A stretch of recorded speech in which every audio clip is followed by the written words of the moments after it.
Question number 8 says that compare the following numbers. In each of the two bits, we've been given with two numbers and we have to compare them.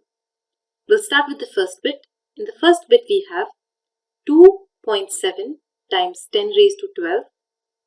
The power of 10 is a positive 12, so the decimal which is in between 2 and 7 will move 12 places towards right. So we will basically get 27 followed by 11 zeros.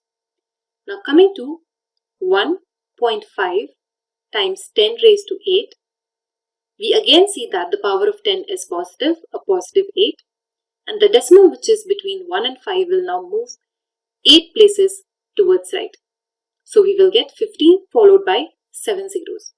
So from this we can clearly observe that 2.7 times 10 raised to 12 is greater than 1.5 times 10 raised to 8.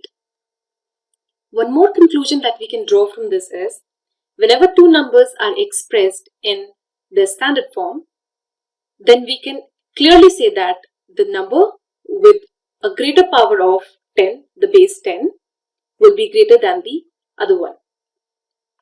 So by following the same logic in the second bit, we see that the two numbers have been expressed in standard form. So one is 4 times 10 raised to 14 and the other is 3 times 10 raised to 17.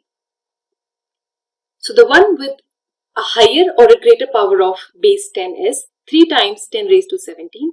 So clearly 3 times 10 raised to 17 will be greater than 4 times 10 raised to 14.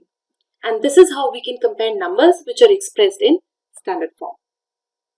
To learn more about how QMath can help you crack school and board exams, explore QMath Leap, a live online classroom program run by highly experienced and committed teachers.